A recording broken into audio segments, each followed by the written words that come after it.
Sounds like it is. Beautiful. Awesome. Well, thank you all for coming. I appreciate you all coming along. I know everyone's in a similar state at the moment, trying to get ready for everything. So I appreciate you taking a few minutes to come join us and share in a little bit of the solidarity here. If it wasn't already obvious, the topic of this talk is how to be exam day ready, right? So there's been some previous talks on some of the nitty-gritty of actually getting through the exam. The main focus today is getting yourself in the right mental state, right? Is how do we approach this in a way that is kind of happy and healthy and is going to be productive rather than kind of wandering in as zombies and being very, very sleep deprived, right? We're going to talk about that kind of thing. The other thing I should mention is that this is obviously a seminar / Q&A, right? So if you do have any questions as we're going through, feel free to drop them in the chat and I will do my best to keep an eye. I've tried to arrange my screen, so I've got everything down there, hopefully. And I will admit people while I'm saying that. There we go. So feel free to drop questions there. At the end of, I've got 3 little sections I'm going to go through real quickly. Shouldn't be a super long talk. Just see how off topic I get. Feel free to drop questions there. At the end of those sections, then I will ask people to chime in if you'd like. So if you're feeling brave enough, feel free to pop your mic on and have a chat.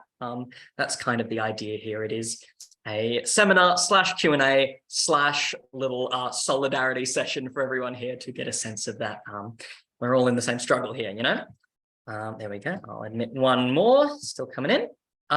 So for those of you who don't know me, I'll do a brief introduction. I'm Nick. Nice to meet you all. I've been writing basically nothing but essays for the last 6 years now. So I'm trained in history. That's actually my field. I did my honours. I graduated honours first class last year. I did a big thesis in history. I did a bunch of field work with some of the local kind of spiritual and occult communities. Fun stuff. Interesting links with medicine there. There's a lot of alternative medicine stuff going on in those kind of communities. So it was an interesting project. But as part of that, obviously, the craft is just producing a lot of essays. That was my big 20,000 word one, big hurdle you can imagine. And we go through a lot of that kind of thing. So Fraser's brought me in because section 2 is obviously something that I've been doing a lot of for a long time. That critical thinking, evidence analysis, basic writing, right, is a key thing there. With that said, I do not know a ton about section 1 or section 3. Well, section 1, I can do a fair bit on. Section 3, not so much. But if anyone does have section 2 specific questions that you'd like to dig into, we can definitely find some time for that at the end if anyone wants to jump into a few more bits to tick off right before things get started. Let me just close something there so we're not getting any interruptions. Beautiful. So first of all, what I thought might be nice, just to get a little bit of a picture for me, is just to get a broad vibe check from everyone, and also for you to see how everyone's going. So if everyone just wants to put in the chat real briefly, how prepared are you feeling? Which section are you the most worried about? And just like, how are you feeling in general? What's your general state of mind at the moment? Feel free to keep that short form. You can put a very section 3, you know, however you like. But I think it's kind of nice to get a sense of what page everyone's on for this, because I think studying in any sense, but particularly for something like this, it can be a bit of a lonely activity, right? I know for my honours, I spent many hours late at night alone in a room, like reading books, trying to get that done, you know. It's often not the most social activity. And so it's kind of nice to get a general sense of what page people are on and how everyone's getting along. Because I tend to find there's a great sense of comfort when you're sitting there banging your head against a problem. Of realizing that actually everyone's in the exact same boat that you are. Beautiful. Here we go. Let's have a look. Yeah, section 1 can be scary.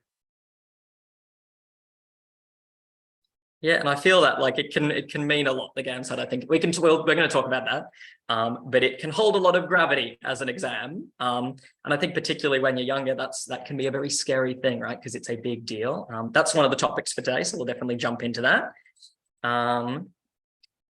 Most worried about S2 and S3. Fair enough. Not. I think.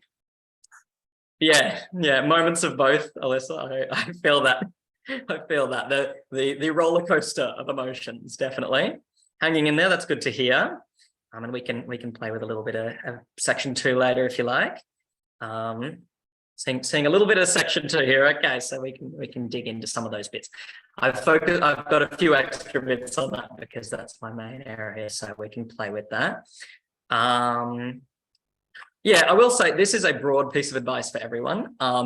If you are feeling very unprepared, that suggests you are probably more prepared than you think you are, right? And the reason is what it basically comes down to is something called the Dunning-Kruger effect, right?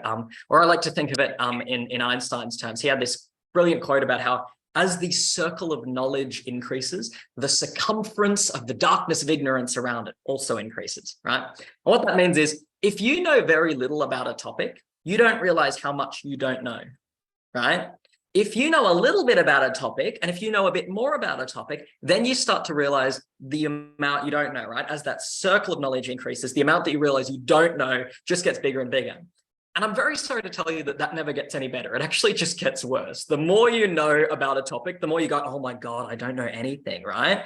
You learn to deal with that, obviously. It doesn't become a big deal, but you speak to anyone who's just top of their field and they will tend to tell you, oh yeah, no, I don't know anything. You know, it's that thinking of Socrates here, right? All that I know is that I know nothing. So what I'm saying is that if you are sitting there going, oh, I don't know much. Oh, there's so many things I haven't prepared for. I haven't thought of this. I haven't thought of this. I haven't thought of this. I don't know about this topic. You know at least all those topics a little bit that you're not prepared for. The people who really do need to be worried are not in this room with us because they're not really preparing. They're going into it thinking, she'll be right. Yeah, no, I know a few things I can talk about for section 2. That'll be fine. I did maths in school. I'll do section 3. Fine, no worries, you know. They're the ones who should be worried. They're not with us right now because if you are in this room, that's because you are someone who is actively trying to prepare. So take that as a piece of solace because it really is. The fact that you are here is kind of proof that you're probably a lot more prepared than you think you are.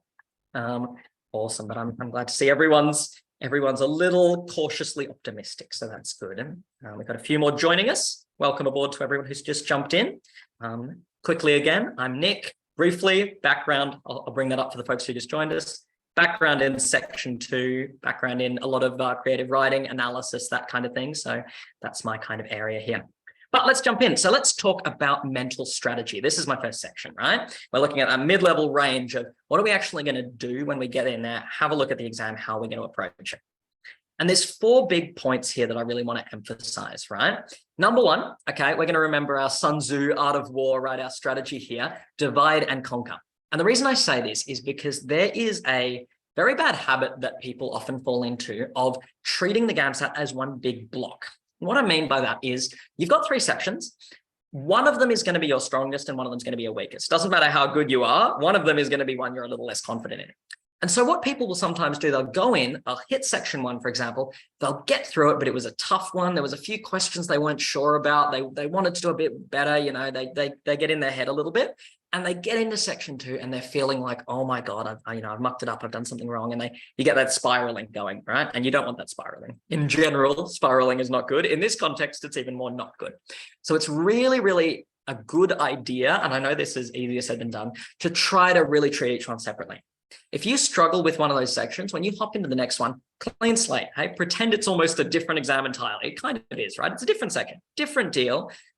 Forget the other one ever happened and try to approach it with a fresh kind of slate, right? Don't bring that emotional baggage with you into the next one because what you don't want to do is finish the exam, find out, oh, actually you did really well on that one you were worried about, but you spent your whole next section stressing about it because that's not going to help anyone, right? With that said, a little section 2 thing there though is section 1 can provide you a few useful bits for section 2. You might come across some turns of phrase, some interesting ideas, some little bits of poetry that you go, oh, that's nice. So that's one thing you can bring across. That's maybe the one exception is grab a few little bits of those if you find something interesting and feel free to bring them across, but no emotional baggage, just maybe intellectual baggage, not emotional baggage, right?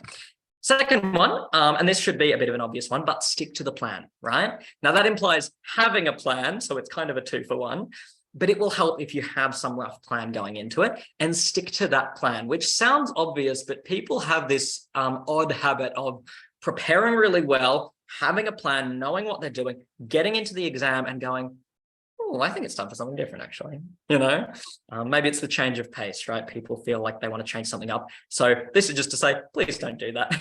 You've got a plan, stick to what you're going to do. With that said, Don't stick to one at the expense of all else, right? You've got your plan, you're going in. If you get into that section 2 and you've got a whole thing that you were going to do, and you take one look at that theme and you go, oh my God, wait, I was just thinking about this the other day. I've already got an idea for this. Maybe consider it through your plan. Make sure that you're not just jumping onto a tangent. But if you've got something better, great, go with it, right? I always like to think of it as my little rocket ship analogy. I think that works really well, right? When you've got the rocket ship, they're going up, right? They have the big booster that they use to get up into the atmosphere. You've seen those launches, right? They go up, the booster breaks off when they get through the atmosphere. They go a bit further, another booster breaks off. Those boosters are all of your plans. They're to get you there, right? They are not, though, to just hang on and get you the whole way along the way, right? If that plan's getting you there and then you suddenly have an idea, you know what you're doing, you figure out the answer, great. Abandon it, you've got the answer. That's where you were meant to be. Jump onto the next thing, right? Don't cling on to things if they're not going to help you there. The other thing, and this is a big one, keep moving, right? Again, another bad habit people get into is getting stuck on a question. You're going through, you've got some order you've figured out for how you want to tackle these questions. You're going through, you get onto one and you get stuck in it, right? And what you get into is something called sunk cost fallacy, which you might have heard of before. It's a big kind of deal. Sunk cost fallacy is where I've spent money on something, right? I get it. Turns out it's garbage, right? It's not working. I'm not getting what I wanted for it, but I feel a need to keep using it because I've spent money on it. And it would be a waste not to, right? Maybe I bought concert tickets. I realize I don't want to go to the concert, but I go anyway because man, I've spent money. I don't want to waste it. That's what we often do with questions. You approaching a question, you're sitting there, you're trying to figure it out. You've been banging your head against it for 3 minutes and you get into your head and you say, I've spent 3 minutes on this. I can't move on to the next one. I can't waste that, right? I have to get it. And then you end up spending 5 minutes, 6 minutes, 7 minutes, right? You keep pushing. Don't let yourself get stuck into that trap, right? Remember that kind of sunk cost fallacy. If you find that you are spending too long on a question or section 2, you're halfway across, you're stuck on a point, you just don't know what to say, keep an eye on the time and leave it if you're getting too much. Jump onto something else, right? Section 2, great, jump into your next paragraph. See how you go, right? If you're in the section 1 or 3, great, jump onto another question, play along, see how you go that way, right? And then if you get time, come back to the one you were stuck on. And worst case scenario, at least then you've got some other ones done, right? And you're not just getting stuck on one and not having enough time to do anything else. And best case scenario, you come back to it and you find you're in a fresh state of mind. Now you get it, right? And that's particularly true for section 2 because your train of thought matters a lot there. So get into some different ideas and it'll trigger things, it'll trigger memories. That's how memory works, right? Number 4 here, this is a basic one. Keep your spirits high, right? Try to stay motivated. Don't get into that kind of pain grind, Try to stay motivated, try to feel good. And I think the key there is to remember that you don't know how well you've done, right? You're through section 1, you're a bit confused, you're not feeling the best. You're like, oh, I know I've gotten a bunch of those questions wrong. No, you don't, right?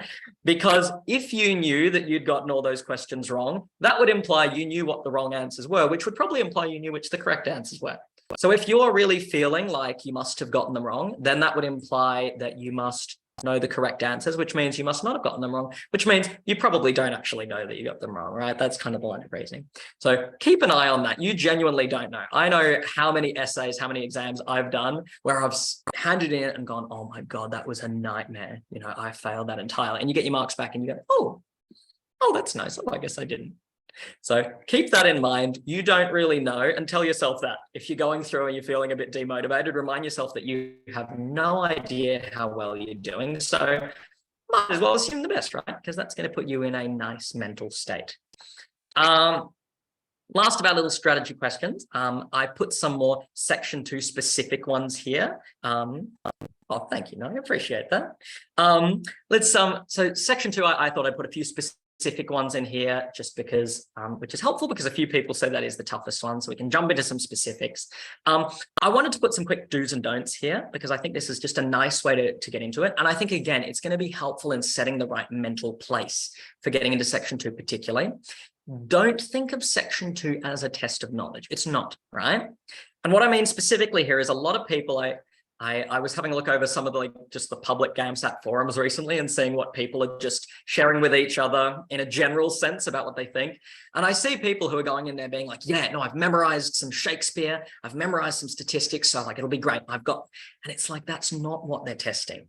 And I can tell you, as someone who has marked a lot of essays at this point, it is so painfully obvious When someone has come in, memorized a few statistics, and they're just finding excuses to drop them in, it does not look very smart, right? At the same time, you also don't need to promise them the world, right? You don't need to know everything. If you get a question on democracy, they don't expect you to be a genius political science, because if you were, I would be telling you, please don't do medicine. We need more genius political scientists. Move on over. Great. That's awesome. You've got a whole career set out for you, right? They're not testing you on your grand knowledge of all these topics, right? What they want to know is that you can do critical thinking, because that's what's going to serve you in medicine, right? So I like to think of it as this. The test is basically whether you can be a good dinner guest, right? And what I mean by that is, if you're at a party, you're invited to a nice little dinner, you're going to sit down, you're going to have a chat. What do they want from you? Well, they want a few things. They want to know that you can listen. They want to know that you are able to listen to people and really pay attention to what they're saying, because it's pretty easy to see how that will serve you as a doctor, right? You want to be able to listen to what people are saying, okay? That's why they write the comments like that. You've got 4 comments. Your job is to listen to those and show that you are paying attention and you're listening to the subtext, the whole thing. You're not just ranting on something about you that you know about and forgetting all about what they're trying to say. Your job after that is to respond in an interesting and insightful manner. Again, that's what you want from a good dinner guest. You want them to go, oh, that's really interesting. Or here's something I've thought about that. Here's an interesting perspective on that, right? Here's another way we could look at that. Oh, that's very true. Here's an example of where I see that happening, right? An interesting point to add to the discussion, right? The other thing they want is that you can have a point with what you're saying, right? And this, we get more into maybe the specific technique here, but it's going to serve you a lot better to have a point. Again, you're sitting at a dinner party, everyone's having a nice chat. You're hearing those 4 comments around you, and you're going to add something to the conversation.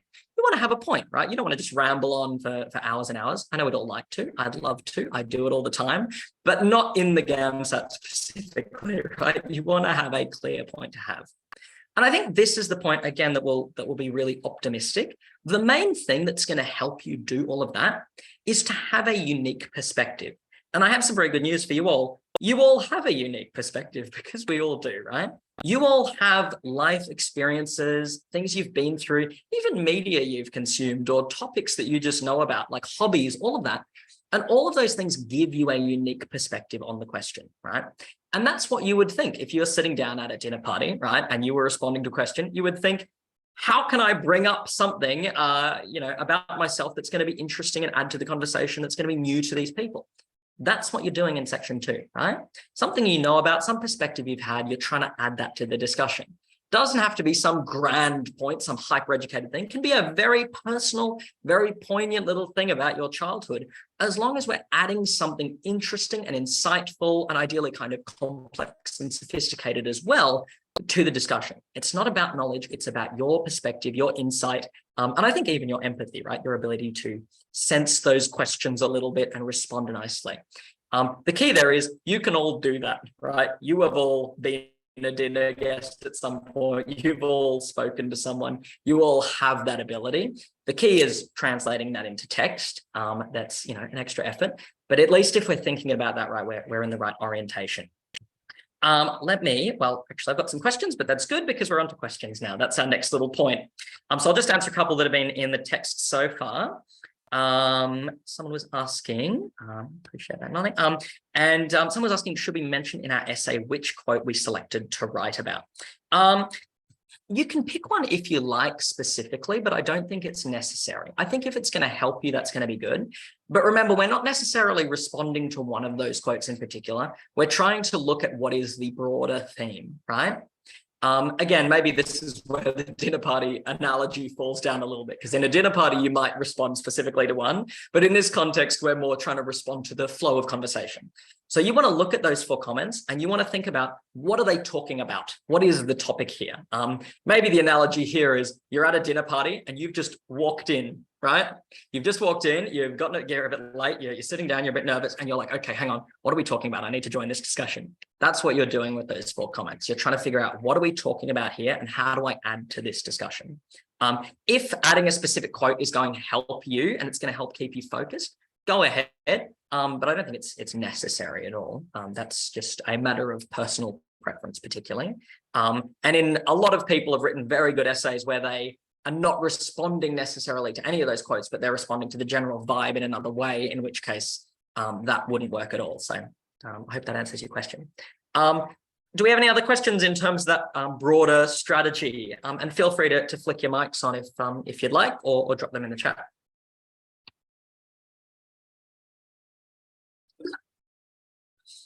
What's the best way to plan an essay? Good question. Good question. I'm sorry to give the answer that it depends, but it's going to depend largely on what kind of essay you're writing. Personally, what I like to do is I like to start with our theme, figure out what's our theme that we're looking at. I like to, and this is a personal preference, but I think it works well for me, and I found a lot of students this works well for, is start with a context then, right? You've got your theme, you know what you're talking about. Now you're just sitting there abstractly and you're like, okay, I have to say something about democracy. What do I say, right? I think it can often really help to start with a context from the get-go. And again, that doesn't have to be something grand. That can be the grocery store. That can be public transport. That can be something seemingly very mundane, but your job is to pull something interesting out of it. And you can definitely do that, right? So think about the theme, think about the context, and then have a think about, well, how do they connect, right? What is a way in which that theme plays a part in that context? And maybe the easiest way is to think about your own life, right? Jealousy is the theme. Okay, have I experienced jealousy? Who's done jealousy to me, right? Thinking it through that way. And then you want to be thinking about, well, what is the point that emerges from that? What's interesting about that? Again, think of the dinner party, right? What do you say about that? You've experienced jealousy. Why did you experience jealousy? Okay, interesting. Why was that? Interesting. Why was that? And what's the point there? That would be the question I'd be kind of playing with. Is task A and B strictly argumentative and reflective essays? Not necessarily. You can be pretty flexible with the way you write. Remember that they are ultimately marking the quality of your writing and the quality of your writing, the quality of your ideas, put it that way. That's the easiest way to put it, right? They are looking at whether you can express yourself well, whether you can listen well, and whether you can have an interesting idea to talk about, right? You can be very good at writing, but then it gets tricky if you don't have anything to write about, right? With that said, you can absolutely demonstrate those skills through all kinds of writing.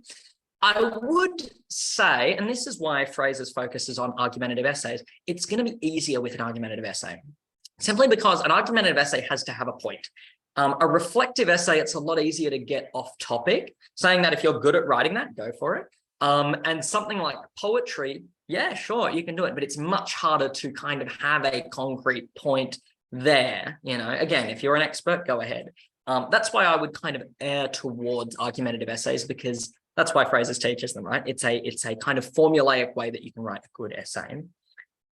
In argumentative essays, can we use anecdotes as evidence? Absolutely. Absolutely. They're really nice. I think anecdotes are great, personally. I think they can be really beautiful. And I think they can keep your essay grounded in a way that is really powerful. I've read some excellent essays, probably from some of you all there, about personal experiences with friends and family, and it works really well. Like it often, again, it grounds the essay. What I would be a little careful of there is tone. That's the thing that I'd watch out for, is you don't want to be saying, in this essay, I will be arguing such, yes, here we engage with a critical dialogue with the past. Yeah, a mate of mine once said to me, you know, you don't want to mix up your tone like that. So if you're going to mention an anecdote, I would play with your wording a little bit to not say things like, a friend once said to me, or one time I was at the, because it's easy to slip into that if I talk about personal things. Make sure that you're keeping your style consistent, you know. I'm trying to think how you'd introduce a personal anecdote in a very, maybe if you were writing in first person, I think here of an instance in which I blah, blah, blah, right? Something like that to keep a little bit of a scholarly tone. On the back, what are the acceptable types of essays outside of argumentative? Honestly, I'm trying to think of what kind of essays there are out of argumentative essays, because to my mind, most essays are argumentative. I mean, you can have something that's purely descriptive, but I would caution against that, because it's hard to have original thinking necessarily in a descriptive essay. So you could write a thing where you're just like, you get a theme, again, let's say democracy, and you give like an encyclopedia style definition, but I probably wouldn't, because again, it's going to just look like regurgitating, right? Unless you had some really insightful genius take on that thing. But in that case, you're kind of doing an argumentative essay already. Yeah, reflective. I mean, reflective is a nice one. You can be reflecting on an issue, more of a personal dialogue kind of thing. Again, can work. I've seen some really good ones, but I would caution that it can be a little more dangerous because it can be harder to have a clear point and it can be easy to get off topic. And also the personal nature of a reflective essay often gives you a little less of an opportunity to showcase your writing abilities, right? It's harder to use some fancy scholarly language in that kind of essay. But again, if that's something you're confident with and you enjoy writing, go right ahead. Any other questions on that note, or we'll jump on? Awesome. Well, how do you create two arguments that flow? I find myself only being able to come up with one and then getting lost. Great question. Tricky one. It really depends. There's a lot of different methods and it's going to depend on your argument, right? And I think that's why when we're planning, it's really nice to have your contention up front. Again, that's why Fraser's teaches that method, right? It's really nice to, before you put pen to paper or, before you actually start writing your proper essay, while you're still putting pen to paper planning, right? It is really nice to think, what is the core point I'm trying to make here? If you've got that, it'll let you do a couple of things. One is you might immediately jump into a comparison because some points are going to immediately lend themselves, to an important comparison. You might be saying this works better in this case than this case, or it's important for this that we do this, or this will happen, right? We're making a point of two things. In that case, it's very easy. You're writing a comparative kind of essay, right? If we are talking about just a situation, what you can often do is another little Fraser's thing that I really like is relationship consequences. There's one more person joining us there. Relationship consequences can be really nice. If this can work nicely if you're still trying to working through it as you're writing. What is the relationship you're positing in your first paragraph, right? You're positing a relationship between this thing and this thing, right? Then the next step is to ask in the second paragraph, okay, what is the result of that? What are the consequences? If these things are true, what do they do, right? I really like my personal formula is two questions, is so what and why? Because what they do is they move you along a chain of reasoning. So if you're getting stuck after that first paragraph and you're just writing in a bit of a stream of consciousness style, simply what I'd ask myself is, first of all, why? Why is that the case, right? Okay, you've posited something. What's the reason? What's the cause for that, right? Or if that doesn't work, or if you've already answered that question, okay, so what? Great, that's the case. What are the consequences of that? And what you're looking for is, again, dinner party, does this do something interesting? Is there an interesting consequence of this? Is there a point here that might be unexpected? Because remember, this is an argumentative essay. So what you're trying to do is present something that is not obvious. It's, again, you're not a fun dinner guest if you're just telling stuff that everyone knows. So that's what I'd kind of look for is, what is the result of that first paragraph, or why is that first paragraph the case, or what can we compare it to that's going to make the point stronger? That can be a helpful way to think of it. Here we got some more. How can we mention our life experiences in argumentative essay? Yeah, great question again.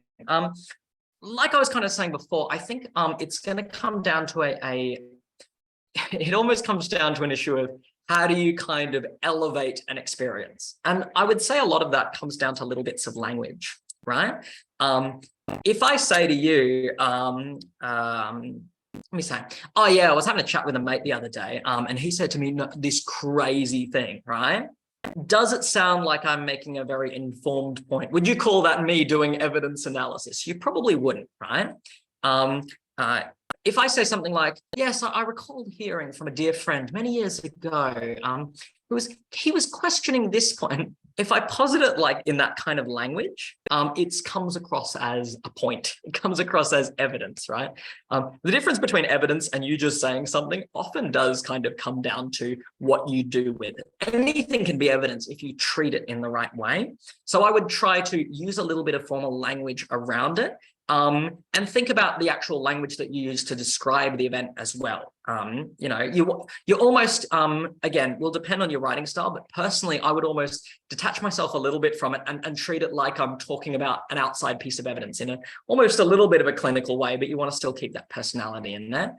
Or if you're writing already in a kind of informal, friendly way, then you can build that into it. That can work well. But I think life experiences can be really nice, provided, of course, that we're treating them as evidence, not just anecdote. So you want to be analyzing them. Talk about what happened. Okay, what do we learn from that? Right? What's the key point there? Is that necessarily the correct interpretation? Don't just say, this is true because look what happened to me, right? You don't want to just be doing that. One more S2 question, which, I'll pop into it real quick. Any tips for including evidence and analysis in body paragraphs? Yeah, so for me, again, I'm coming from the field of history. That's what I'm trained in. So evidence is my bread and butter. I love my evidence because in history, basically everything we do is evidence and analysis, right? The way I write, the whole thing is kind of evidence. I like to thread them together. But if we're trying to do a bit more of a formulaic thing, I personally find it can be really nice to start off with evidence, right? Again, this is a matter of preference. This is not absolute rule. But for me, what I find is often helpful is lay out your contention sentence, right? What are you trying to say in this paragraph? And then immediately give an example of it, ideally in a fluid way. Don't just jump into one example of this is, but give a justification why that is an example. This is the case. This is the case, in many different countries. One such is, this particular country I'm going to talk about. And here's my, evidence of something that happened while I was on a trip to that country, right? And then because you've started off with evidence, the rest of your reasoning can be thinking through that evidence. Now you're not just thinking abstractly, okay, why is this point true? You're thinking, why is this point true in this particular case? And that's going to make it much easier for you to bring new ideas in. And one other question, can we only have one body paragraph? No, definitely not. No. So you can, I normally find that 2 body paragraphs works really well for people. Intro, body paragraph, conclusion. That tends to be a structure that works well for people. Depends on length. If you're writing a much longer essay, if you're really shooting for the top grades there and you want to write something really sophisticated, 3 body paragraphs is in kind of academia proper, the rule of 3 is pretty common. Pretty much every essay I've ever wrote has been 3 body paragraphs. My thesis was 3 chapters. That's often a common kind of idea. You can get away with 1 body paragraph. I would sometimes question whether you're writing enough complexity if you've just got 1, but I'm sure you can definitely get away with it, particularly if you're writing in a very fluid manner. But I would say as a general rule, 2 is often a nice kind of idea to shoot for. But awesome. So I'm glad we got into a bit of S2 there. Let's jump into our next section here. The big picture, right? And this I thought would be a little bit of fun because I know, again, it is very easy to get tunnel vision when we're doing some kind of study like this. And I think it can be really helpful to get a bit of perspective. And again, in my field, that is kind of the one thing that we do is get that very broad perspective, which makes me personally very annoying at dinner parties because someone can complain about something and I can go, yes, well, of course, this has always been an issue in human history. Our forefathers also, we can do that whole thing. So I thought we'd do a little bit of that. So the first one, we're going to get a little romantic here, but the first one I wanted to just mention is it is about the journey. And I know you've heard that before, that idea of it being the journey, not the goal. It's a cliche, but it is a true cliche. I think when you're going for any exam, it is important to not be stressed and worried. And I think an easy way to remove your stress and reduce your worry so that you can go into it in a way that is calm and collected and really use what you've learned is to tell yourself that it's not really a big deal. It'll be fine. It's just another mock exam. No worries. You just have a little chat with ASA. They just want to know what you have to think about a few things. It's not an exam, right? I think going in with that mindset can be really helpul so that you're focused, you're calm, and you can get into it rather than spiraling and being anxious. And I think it's helpful with that in mind to remember that many, many, many people have many, many, many attempts at the GAMSAT, right? It is not at all uncommon to have several attempts, right? And we'll talk about why that is in a sec. The other thing I think that's really important to think about is that this is a marathon and you are right at the end right now. It's easy to think of it as though it's all been leading up to this. This is the big moment. Okay, you've been relaxed until now, but now is the stressful bit. Not true. You've done most of it so far, right? You've done all that preparation. There's not a ton more you can do in a couple of days, right? So it's worth relaxing into it a little bit more and just getting yourself in the right headspace. This is just going to be the bit that's assessing, how you've gone in all that time since, right? This is just the final little stretch. It's not the big event. It's not the massive thing, right? The massive thing has been however long you've spent preparing for this, right? That was the marathon. You're almost there. Think of it that way, right? We're almost past the finish line.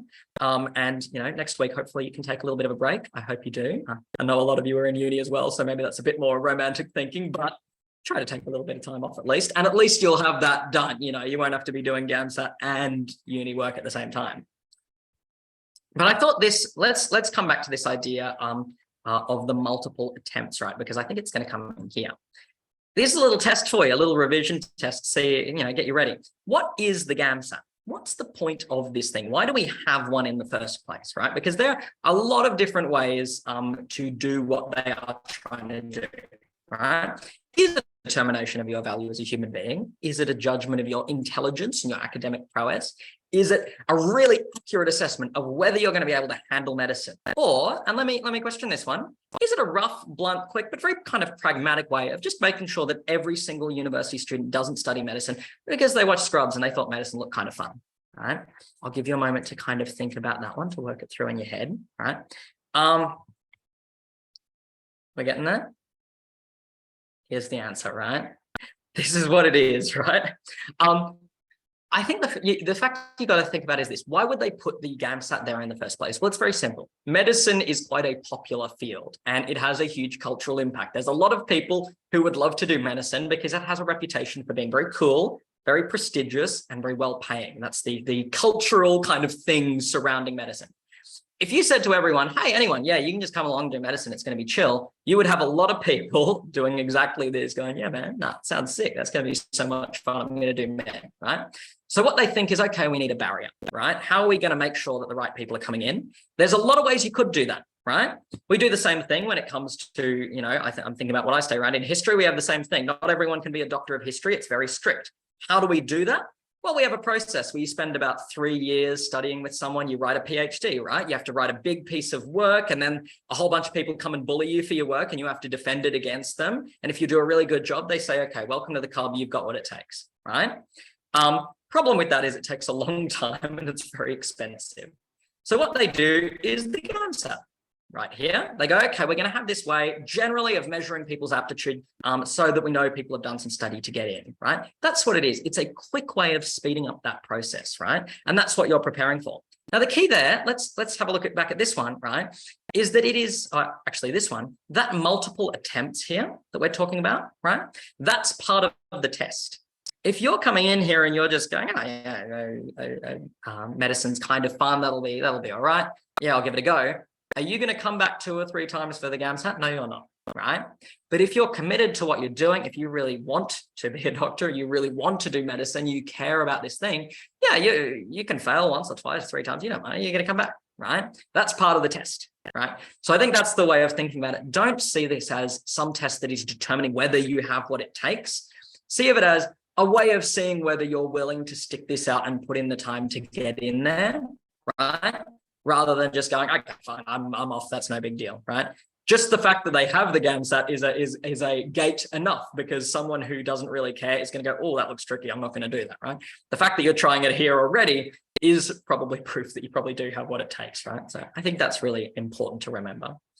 And this is, let's be even a little more romantic. Here's another point that I like to make is ultimately you can't lose, right? I know it's very scary, the GAMSAT. And of course, I understand, people have things riding on this. It is a big deal for a lot of people. At the same time, though, if we really zoom out and you look at the big picture, I think it's important to remember that when you're 90 years old, you're not going to look back and go, oh my God, that was such a massive deal. You're not going to look back. If you fail once, twice, 3 times, you're not going to look back and say, oh my God, that was massive. I'm so upset that I regret that. No one does that as a very old person, right? You're going to look back and you're going to look at what it did to you as a person, the actual process, right? Again, it's that journey. You've been preparing for this stuff, and what you've been doing that is learning, right? Now, there's some people who try to kind of take the easy way out. If you're here in this room, you're not one of those people, right? Because you are clearly here because you want to actually get into it and learn.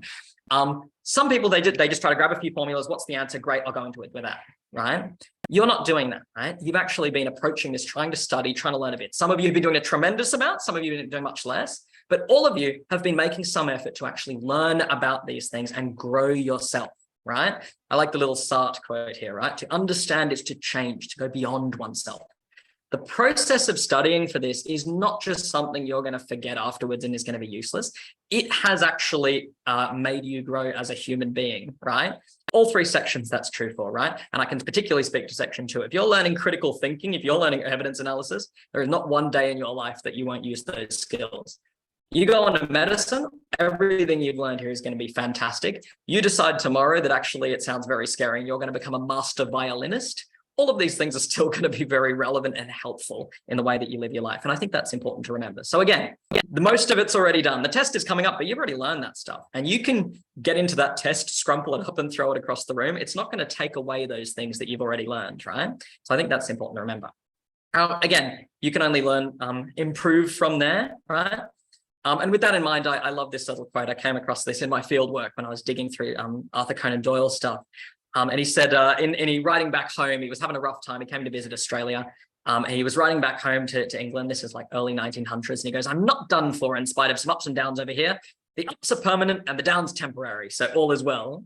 And I think that's a nice way to think of it. The ups that you've experienced so far, the learning that you've done, the things you've picked up along the way are permanent. They're not going to change. You've learned those things. They're part of you now, right? The downs, you can completely fail the GAMSAT. You can, get completely lost on the day and drive somewhere else and decide you don't want to do it after all.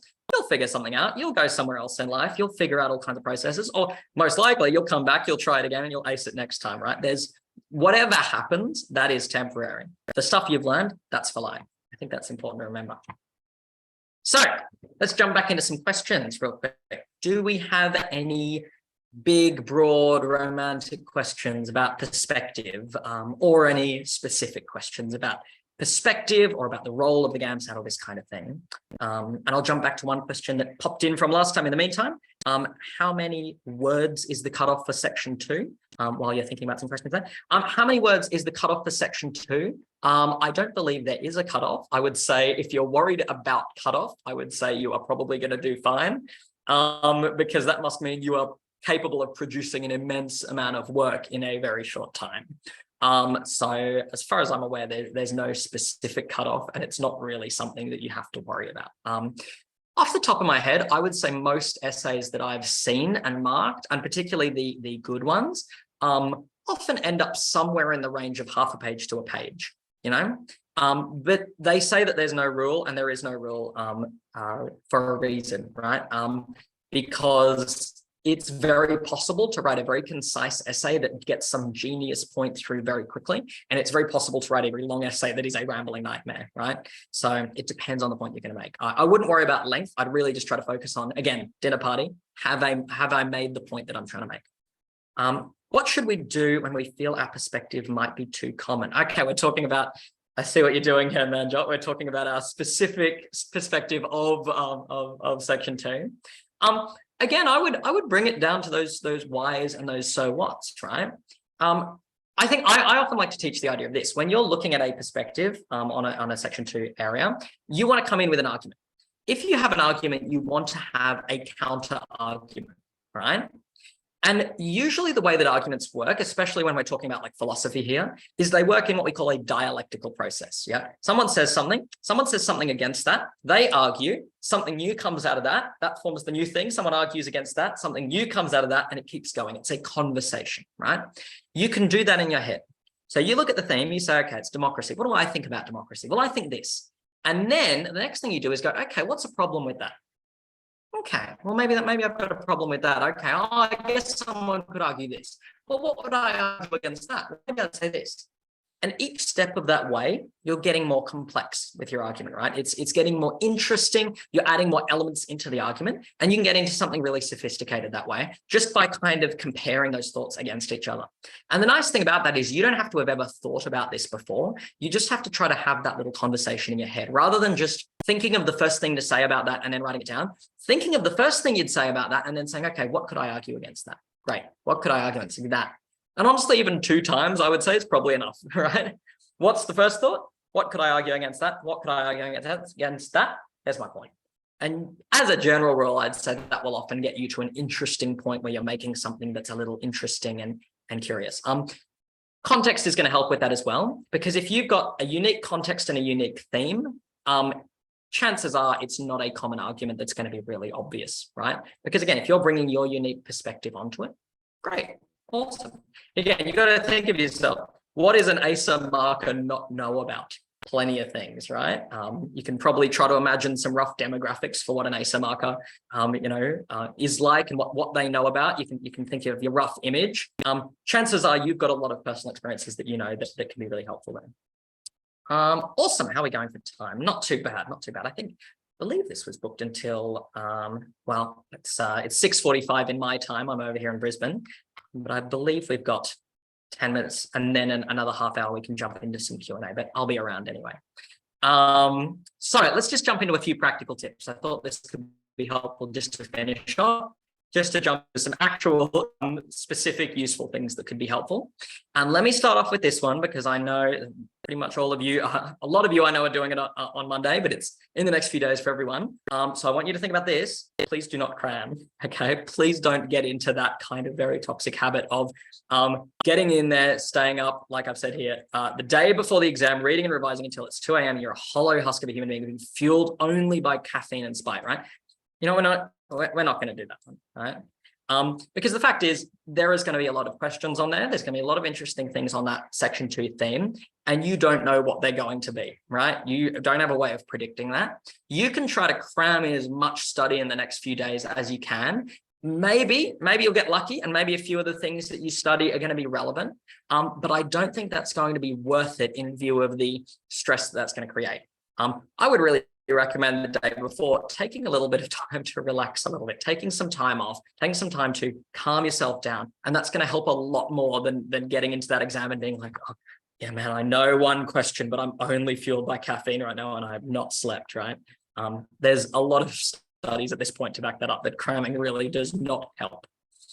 Another one, again, very simple, planning. Have a plan. And I'm saying this under this category, not because I want to talk about exam planning or essay structure or anything like that. I'm talking about the process of planning, right? Write out your plan. And I would suggest that actually write it out on a piece of paper, because it does a subtle mental thing. It's the same as journaling. If you're really stressed about something, if you're anxious and you write it down, often it gets it off your shoulders, right? It makes you feel relaxed, because rather than whirring up around here, it's on paper, it's down there, you can seal it away, put it away, there we go, I don't have to deal with it, right?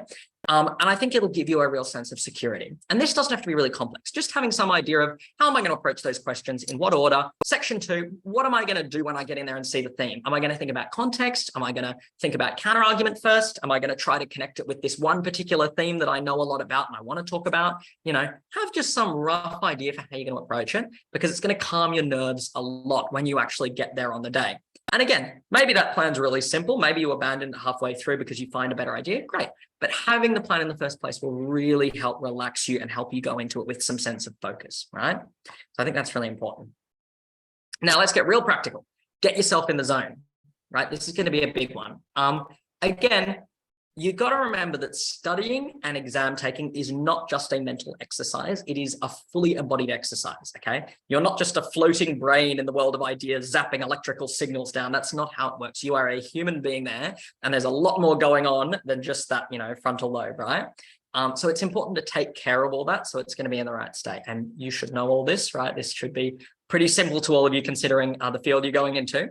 But here's what I'd suggest. The night before, I think it's really important to spend some time with loved ones. I think that's a key that can be really helpful. Friends, family, pets. I think that's really nice, because again, you're counteracting that loneliness. You're getting out of that internal anxiety if that spiral mill is going on. And you're getting a little bit of that solidarity, right? Again, there's a lot of you right here. You should be getting a little sense of that now, that everyone here is here. They want the same thing, right? And that's going to give you a bit of a sense of that. If you want to be real practical, have a chat about it with them. Have a chat with some friends, whether or not they know anything about what you're doing. Tell them what you're doing. Tell them what you're thinking about. Tell them if you've got a couple ideas for section 2, run through some ideas. It's going to, first of all, it's going to make you feel good, and that's going to help relax you. And second of all, it's going to give you that little sense of love and community that's going to be helpful. I would suggest on the same note, watch an episode or 2 of whatever your favorite show is, something that's going to help you relax, something light. Again, you don't want that spiraling going crazy, and that's a nice way of trying to get out of that loop. Watch something funny, relax a little bit, have some ice cream, get into it. Have a good dinner. Make sure that you are, again, fueling this, because you're going to be using this, not just this, right? And I have put this in underlined, italics, full stop, so you know it's a really important one. Ready? Please sleep. Please get some good sleep, right?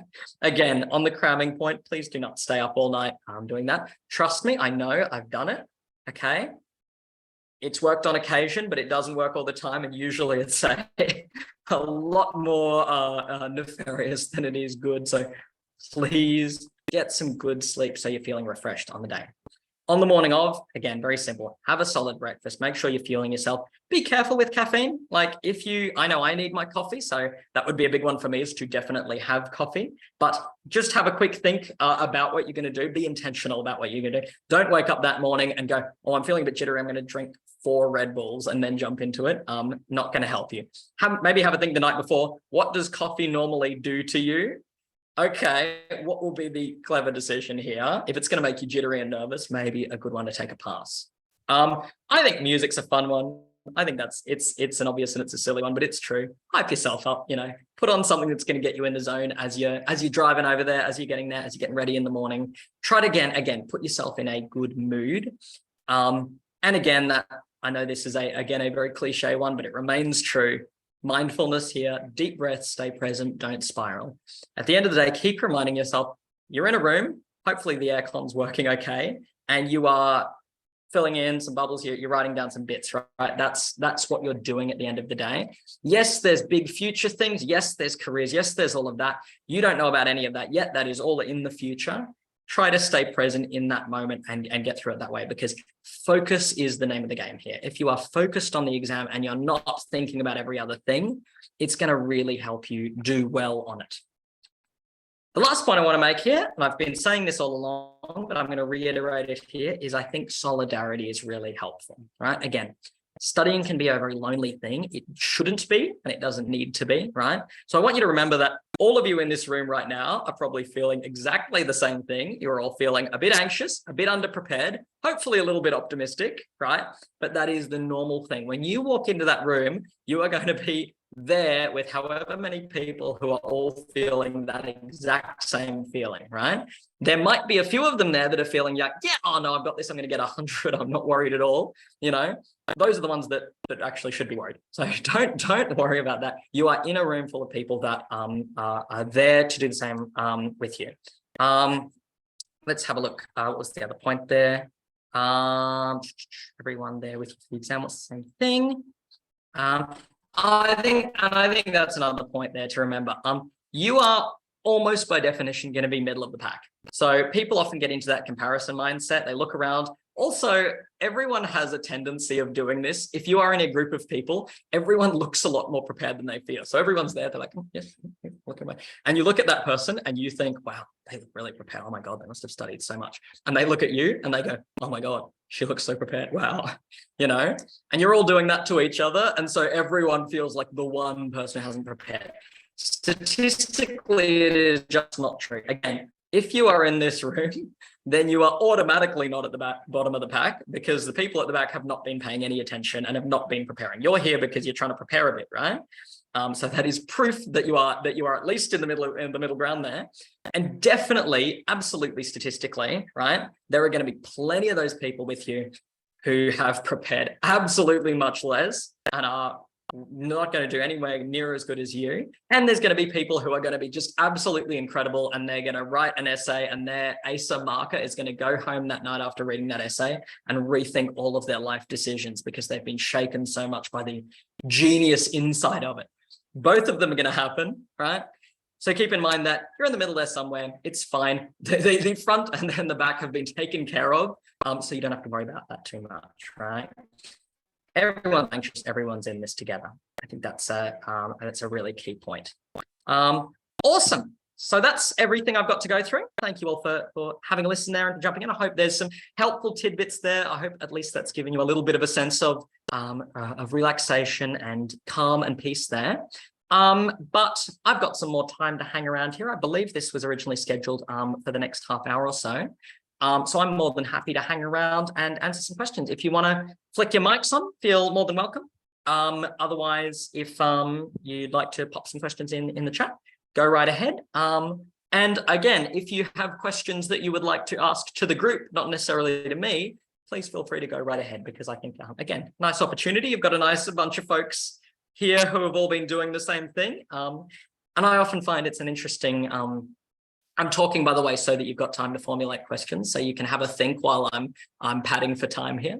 I often think it's quite an interesting thing that when we study, we often get very little perception of what other people are doing with their studying, right?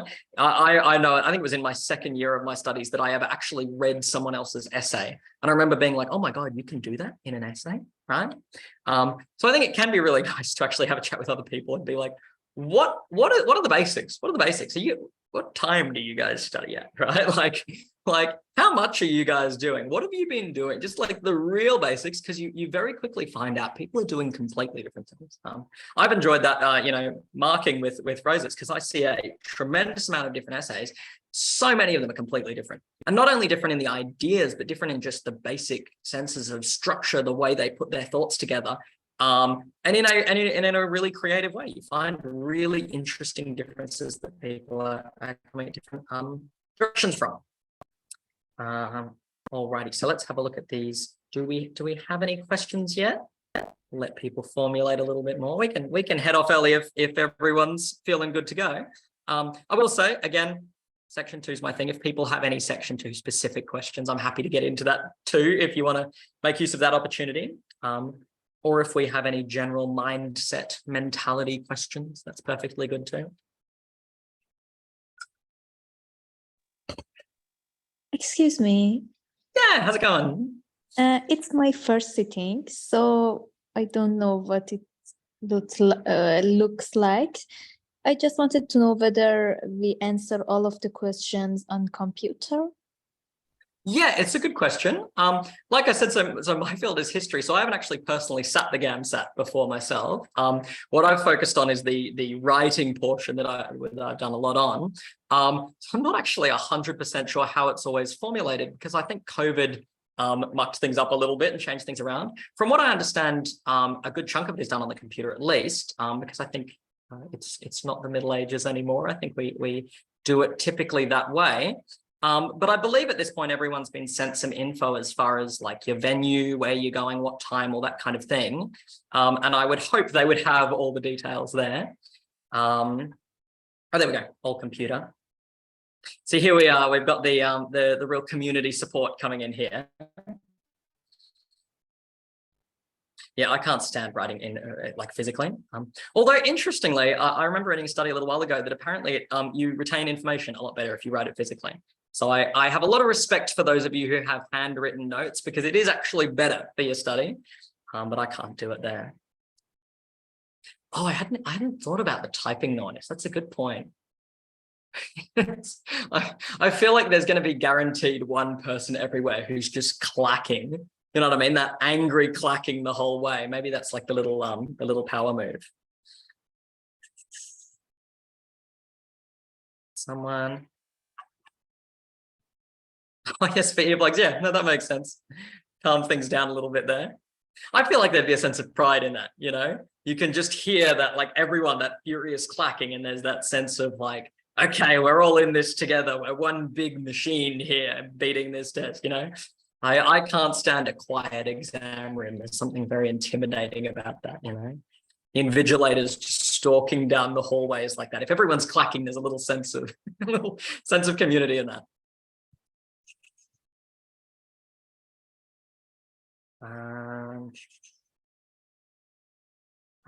Water bottles. Again, we're getting into the specifics. This is the one bit as far as the actual physical experience that I don't know a ton about. I would assume, as long as it's very clear that there's nothing there, but I would double check that, because I know they do have very strict rules. Content question. Okay, the stuff that I do know. Let's have a look. This is more of a content question. Look at the list of themes. I want to ask you your thoughts on the theme of affirmative action. Yeah, I think that can be a really fun one to play with. My thoughts on themes are that it is, I'm going to say two things here. I'll give you the theme and the context because I think it works for both. As a theme, affirmative action is going to be a really interesting one because you can take it from a few different angles. The first thing I would do is put it in context because, again, notice this, right? You asked me, top of my head, okay, what do I think about affirmative action? I can go, well, okay, it's good because it helps right inequalities, right? That's the purpose of affirmative action. There can be problems there where it creates a feeling of unfairness because someone who is not targeted by affirmative action can see that and not understanding the actual inequality that it's seeking to address can just go, oh, this is unfair to me, right? Now, that wasn't a very good answer, right? What I just gave you. The reason is because I didn't put it in context, right? And I think that's a good demonstration of that. So if we look at affirmative action, let's immediately be specific. I'm thinking about, I'm from UQ, the University of Queensland. They have a LGBTQIA plus bursary. It's a scholarship you can apply for if you're part of the queer community. And in order to get that, you have to prove that you are involved with the queer community, right? So that's the kind of test for that. That's affirmative action. Okay, now we've got context. What we can look at is what does that do, right? Okay, we've got that. What does that do? Well, it's going to make it much easier for queer students to actually study at UQ. In particular, I mean, I've got friends who are in that community who are struggling a lot because often, you come out as trans or something, you deal with very conservative families, you get kicked out, that becomes a problem. Affirmative action is there for that precise reason to say, hey, listen, you've struggled economically because of this, so we're going to give you something to lift you out. If you've struggled because you're queer economically, now you don't have to worry about that family support because you can have this scholarship to support you. And what's it doing there? Well, it's actually demanding. Notice the context. Specifically, it said the context was that you have to be involved with the queer community. So it's actually saying you're there, you've just moved to Brisbane, you were kicked out of home, you're struggling with that economically, right? You want to go for this scholarship. What are you going to do? Well, you're going to jump into it and it's going to say, okay, you have to be involved with the queer community. You're going to think, okay, well, I better get into that, right? So it's actually encouraging you to get involved with the local queer community, and so that you can say that so that you can get economic support. What does that do? Again, we're asking those so what questions, right? What does that do? Well, it's making you form a sense of community. And then I wonder, this is where we could zoom out. I wonder if all affirmative action actually does that. I'm thinking about the same thing in terms of, I'm thinking of things like quotas for, people of different sexualities or for people of color in large companies, right? You have certain affirmative action that does that. Well, I guess that does the same thing too, right?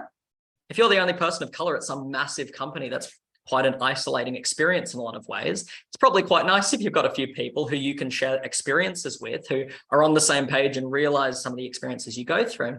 So maybe there's an argument, right? You could talk about affirmative action in the context of building community. You could use any of those specific examples. You could use both depending on different angles. And you could talk about how it not only seeks to reduce inequality, but what it seeks to do is build community so that inequality can be fought in general, because obviously community is a massive force against inequality. If you've got a strong community, it's much easier to resist inequality. Maybe there's an argument. I hope that answers your question a little bit. As a context, I was also going to say, you could even use that. You get a theme like democracy, you get a theme like justice, you get a theme like, inequality in a basic sense, or you get a really specific theme about a particular group of people. Affirmative action is an interesting context to think about. How does affirmative action relate to justice, right? How does affirmative action function in democracy? Do we need affirmative action for a functioning democracy? There's a good question, right? So that could work as a nice context. Any more questions?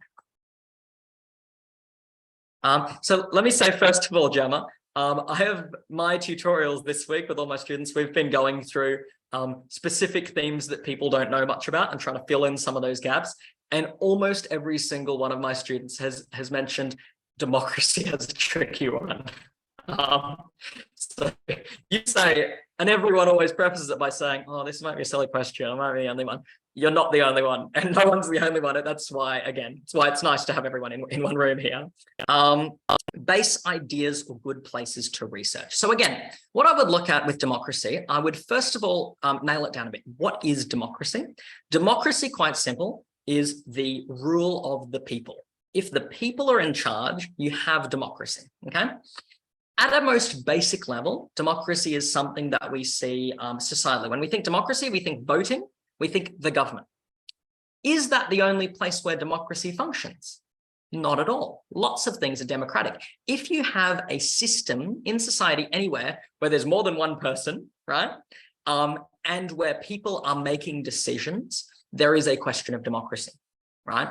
And I think that can be a really fun way to think about it.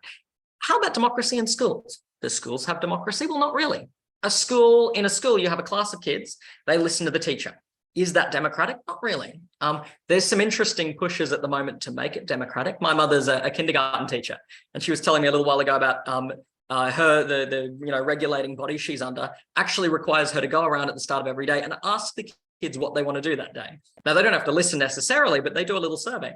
And at first she thought it was a bit, no, she loves it. She really appreciates it, because the kids, when you ask them a little bit about what they want to do each day, they immediately kind of do this. They go, oh, okay, hang on, I'm being enfranchised. You can have little kids, right? You can imagine they go, okay, yes, I think it would be a good idea to learn painting. I think we did painting yesterday. Yes, that sounds like a good idea. They feel enfranchised, and so they want to get involved, right? And that's a great that's a great mechanism to talk about with democracy in general. In the classroom, in a kindergarten class, any of those things, when you tell someone, hey, you're part of making decisions now, they tend to step up a little. And that's a base principle of democracy, that if you have a system where you say to every single person in that society, hey, you're in charge here, you've got to make the decisions, there's an idea there that people are a little more willing to become educated, to become literate, to take an awareness in politics. Now, that doesn't always work hyper well, right? There's plenty of people who still don't pay attention at all. But I think that's a mechanism to observe. So that's one thing you could talk about with democracy. You can talk about the fact that when people are involved in democracy, they step up, they want to be more involved in politics. In a dictatorship, people kind of become resigned as a rough rule, right? That people might often say, well, government's up there, I can't do anything about it, so why would I pay attention? And you can see that mechanic, again, classroom, kindergarten classroom, in the workplace. Does a workplace have democracy? Not really, right? You have a manager, your manager tells you something, they have a boss, they tell you something. What does that do to the individual person in a particular kind of work? How does democracy affect that? If you have a workplace that is democratic, does that change up the dynamic? I'm sure it does, right? A family, that's another place you can have democracy. What does that do? I think if you got a question like democracy, I think you could write a really interesting essay where you have paragraph 1, paragraph 2. Paragraph 1 would be looking at how a traditional family functions. I'm thinking of like Atomic Family, America, 60s, like, 2 parents, 2 kids, very patriarchal, 2 cars, suburban house. How does that family function politically? Who's in charge? Well, the dad's in charge. Why is he in charge? He's big and strong and the government supports him, right? And we can dig into the more complex stuff there, but you could play with that. Second paragraph, what about a democratic family? Is that a thing? Well, I think it is. And I think you could make a really interesting essay where you say, the recent developments in parenting that are focused on enfranchising children, on bringing children into decision-making, actually represent democracy moving into the family. It's not just a government thing now. It's actually something that's kind of almost, you could say, seeping into other elements of society. And you could talk about that as a really positive thing. Or you talk about that as a really negative thing. I don't know if I would, but you could, So you can play with different elements where that plays a part. I'll pad for time a little bit. I'll give you guys some time to write a few more questions if you like. And what I'll say a little more on democracy, because I think that's a key thing. When you get stuck with a tricky theme, right? Something that's really offbeat, you don't know much about, right? I think, again, that's why context becomes so important, because as long as you know roughly what it is, you know what democracy is roughly, it's a system where the people are in charge. Okay, that's all you need to know, right? The challenge is, can you make an interesting point out of that? And I believe you can if you have a interesting personal experience to add to it. So all you have to ask is, how does that basic idea relate to something I know about? Were you on a kayaking team? Great. Did your kayaking team have democracy? Were the people in charge? They weren't? Okay, great. Talk about that. What did that do? What was interesting about that? And then it's just a matter of depth. You can really pull into that. Where can you read good essays to get a feel of structure, argument, quality, and what is the expectation of a good essay? Tricky one, and I sympathize with you there because I love to read a good essay.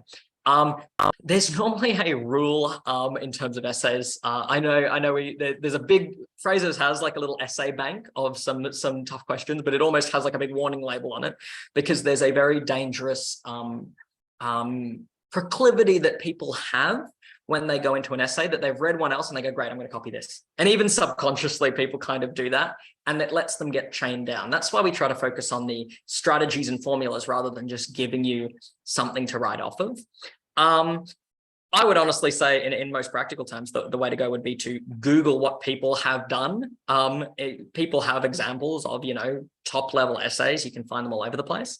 And just get a sense of like, what is that like? And you will immediately find there's a lot of very different ones, and you'll realize there is no kind of one formula for the perfect essay. The other thing I do, and again, this is more in terms of broader study, is just look at some interesting essays. You can really quite easily Google essays on, not GAMSAT, just broader essays on different topics. And there are plenty of lists of really interesting ones going into a bunch of kind of different topics on different things.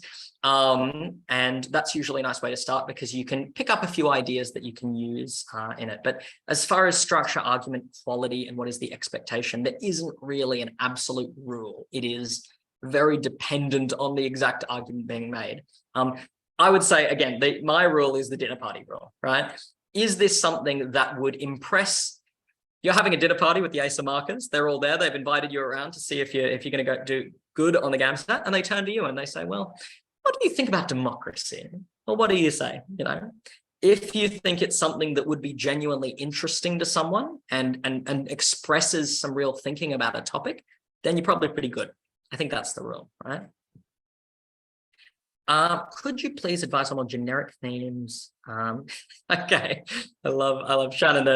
Oh yes, those kill me. Yeah, no, 100%. So what you're picking up on there is, oh, thank you, Nadia. I appreciate the kind words.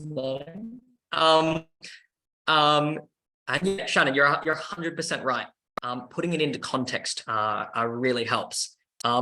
Feel free to chime in, by the way, if you've got some examples of ones that you've found were easy. Feel free to join in if you like, because I think it's nice if we have a little bit of chat from everyone. Having a look at your comment here. Yeah, going off topic is the worry. That is the careful balance you have to strike. What I like to do to stay on topic. So let's condense these two questions. We're looking, let's have a look. Let's take beauty as one, because beauty is so broad, right? If you walk up to someone, tell me something about beauty, terrifying question, right? What do you do? Okay. Putting it in context. First thing, we've got that. Then your worry is you don't want to get off context. What's a context we could talk about beauty? Where's somewhere I'm looking around the room. What have I got? Guitar. Okay. Music. Let's talk about beauty in the context of music. Too broad still. We want something more specific. Let's talk about beauty in the context of about like electronic music. I don't really listen to much like I'm thinking like real like house music, like techno, that kind of thing. Beauty there. Let's play with that. So we don't want to get off topic. We don't want to just start talking about all our favorite genres of house music. But let's assume the theme is beauty. Let's assume the theme is asking what is beauty? Or maybe not what is beauty, that'd be too terrifying. They wouldn't do that to you. How about beauty is organic? Maybe that's the theme. They have some talk about how nature is beautiful and there's something beautiful about the natural world. And then you bring in this idea of, well, let's talk about house music here. Again, notice here, very specific context. This is not something highbrow, high-minded, but what could we do with that, right? Well, let's think about house music. Is house music beautiful? Well, I think so. I think a lot of people would say so. Okay, well, why is it beautiful? Well, on a basic level, it sounds good, you'd say, right? If anyone here listens to house music, feel free to chime in with answers. Again, also for anyone who doesn't know what I'm talking about, house music, like form of electronic music, synthesized, right? I'm pulling this off the top of my head. Is that beautiful? Well, it's very constructed. It's very rigid. Is it natural? Probably not. You'd think, right? It's probably the most synthetic kind of music you can have. It's very artificial. Okay, is it organic? Well, definitely not. Is it something that just happens naturally? No, it's not something people build, but yet we still kind of feel it's beautiful. Is it beautiful because it's not organic? Could we say the opposite? Could our argument be that something being unnatural is beautiful? Well, I don't think so, because you could have just noise that's purposely constructed. But maybe we could do that. We could have an idea there where we say that what sounds nice about it, I guess what's the most fundamental part of house music? It's got like a very consistent beat, right? You have a nice rhythm, it's very consistent, it's very structured like that. Is it structure that creates beauty? Maybe we could play with that as an abstract theme. So we could say that our argument is that house music, let's say this, our argument is that that yes, beauty can come from the organic, but it can also come from structure.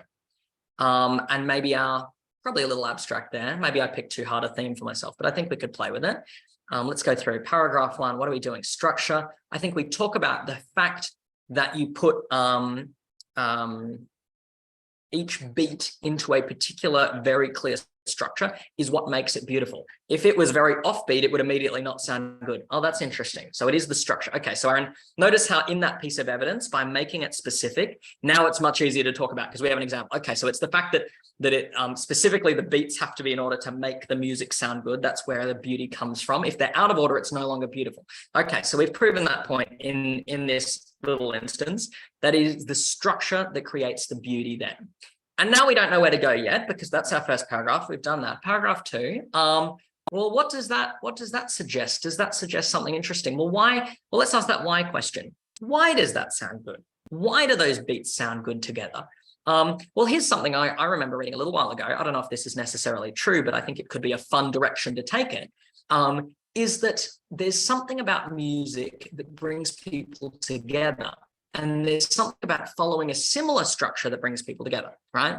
If we all right now were to get together and shout something in unison, there's a certain effect that has on an individual person. It makes you feel like something grander than yourself. It makes you feel kind of good, you know?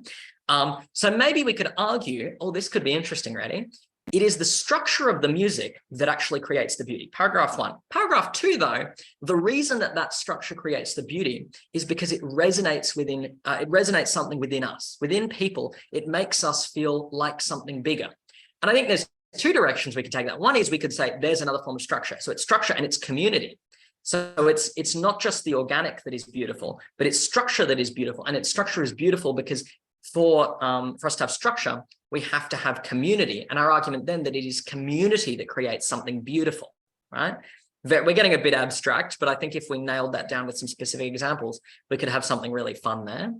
Or we could take it the opposite direction. If you happen to play with a bit of the evolutionary biology there, again, take this with a grain of salt, but I vaguely recall reading saying a while ago that there's one theory that why we like beats is, again, because in some evolutionary sense, they help us create social cohesion, right? They help us create that community. And you could take that the opposite way. You could say, okay, so hang on. The reason that's beautiful is because it resonates with something that is evolutionary, that goes way back in our, natural evolution, which is very organic, which is something that developed organically. So maybe then your argument is that beauty is coming from something that is natural, that is organic. Even when it's in something structured, it actually still harkens back to an organic root. Ultimately, at the end of the day, what is natural, what is organic is beautiful, even when that is expressed through means that we would think of as synthetic, right? I think that would be an interesting thing to add to the party. Beauty is subjective. I mean, of course, beauty is subjective. But again, I think that's a point there, is that, again, that you're not being questioned on whether you're right or wrong. You're questioned on the quality of your thinking. In theory, you could write a very incorrect essay on something that the marker does not agree with you at all on, but it could be brilliant if your quality of ideas is really good. Yeah, I mean, that's the fun, right? But that's the fun of picking a particular context, Shannon, right? Is like, if you pick something really specific, you end up with some really fun ideas. And you'll find it'll be something very unique a lot of the time. And I will say this, right? We don't know what the very specific criteria ASA has is, but I think at the end of the day, we know that they're people. We think that they're people. I'm fairly certain they're people. We're not sure with everything going on, but at least they would claim to be people. We know that much for certain, right? And there is something deep down there, I think, for people that if you read an idea that is really interesting and fun, you want to give it a better grade. It's very difficult to read a really fun, interesting, I think, well, I'm thinking about ChatGPT here, Shannon, right? Like, who knows? Who knows? Maybe it's all fully automated now. But they are people, right? And so there is some deep instinct that if you read an essay that is fun and interesting and makes you think, you don't want to give that a bad grade, right? And so I think having a fun topic, something that is interesting, something that's unique, it can only help you, right? Not that you need one. Don't let yourself get chained by that. But I think if you can think of a fun context, go for it. Love this. Do you have tips for incorporating humor into the essay? Of course I do. I love humor. Do I have specific tips though? Well, first of all, I would say do it. I would say it's fun. I think humor can be really good. I would say you have to strike that careful balance between being funny without breaking tone, right? I think that's the tricky thing. I think it comes down to language. If you're going to put in something that is funny, make sure you're keeping the same tone. So what you don't want to do is have something where you say, again, take that. Imagine I was putting that in an essay, that point about Gamsat markers. You know, you can say, it is, imagine I'm writing very academically, you know, it is, of course, a well-known fact that, that Gamsat markers are predominantly human, right? Well, actually, see, that's a good example of humor. That would be funny. Here's an here we, of course, understand that Gamsat markers are assumedly human. That's humor that fits in, right? We can put in a little cheeky like, oh, we assume they're human, and they're reading that and they go, okay, that's funny, right? Because obviously, if you weren't using humor, you just say they are human. We all know they're human. A bad example would be to say, we all know that, of course, Gamsat markers are human. Of course, we assume they are, you know, wink, like that changes the tone. If you say, of course, we assume they are, exclamation mark, you know, now you've gone from writing a very academic essay to doing exactly what I did there, speaking professionally, and then turning around, well, of course we do, shucks, you know, but you don't want to do that kind of thing. So I think it can be, keep in mind how you would do that with the right tone, keeping the same tone of language. And think about that when you're proofreading too. If you get a couple minutes to read through that essay and proofread it, I think it's really important when you're proofreading to try to, obviously you can't read it out loud, but almost like say it under your breath, and you will pick up on that because you'll be reading it through. You'll be like, okay, we all know that Gamsat markers are human. Of course they are. Okay, hang on, right? If you're reading it out to yourself, you pick up on little bits like that. I've been saying for a while that I really think it would be funny to write an essay where it's just the topic of the essay is like very well on theme, but it's something to the effect of why ASA markers are like the model of humanity. And it's just the most effusive, flattering praise. The whole thing is just, well, of course, we see in the ASA marker embodied the key virtues of what it means to be human. Only the most intelligent and virtuous person could become an ASA marker. And you could play with that kind of idea to give them a lot of flattery. Don't know if I'd necessarily do that, but it could be very funny. It'd be a good one for them to read at least. Yeah, you mentioned, Shannon, the S2 topic on ChatGPT. Obviously, we don't know what the topic is. I just have a feeling, and I promise I'm not saying this because I have any inside knowledge. This is purely my own personal hunch, so do not take this with any credence. But I wouldn't be surprised if it was something vaguely related to artificial intelligence, simply because they like to pick something that is kind of topical and in the news cycle. And there's been a lot of talk lately about ChatGPT, and particularly, I think it's an interesting one, artificial intelligence and art. That question of like, if an AI writes an essay, is that a real essay? Is that really creative? Is AI art real art? Those are kind of interesting topical questions. And it wouldn't surprise me if something like that was the theme. So might be worth having a little think. Yeah, for sure, Jazz. Let me, where's my email? Let me pop that in the chat. I'll write it down if anyone wants to shoot an email. If you do want essays, I do have a few. Oh, I shouldn't be opening that way. Hang on. Let me stop my screen sharing before I show everyone all my passwords. Stop share. There we go. Now it's just me. I don't want anyone stealing all of my account info just yet. Let me hop into that real quickly. I'll grab that for you. Here it is. I will just going to rearrange my screen here so I can see everyone. I'm just going to pop that in the chat there, but it's pretty straightforward. It's my name at frasersmedical.com.au. Yeah, feel free to shoot me an email if you've got questions, or if you want a couple readings or reading material. Bit hectic the last few days, you can imagine. I've been working some full days, but I will endeavour to try to get back to you before anything kicks off if you do want to shoot me anything. Looking at the time here, do we have any other questions before we wrap up? We've got a couple more minutes here. Already, that was very quick. As in, oh wait, sorry, what am I doing? It was defaulting to DMing. Let me send that to everyone. There we go. Thank you. Awesome. Do we have any other questions before we wrap up?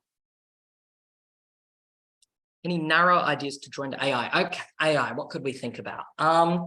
Again, so I would jump straight into context. AI is an interesting one because it touches on everything, right?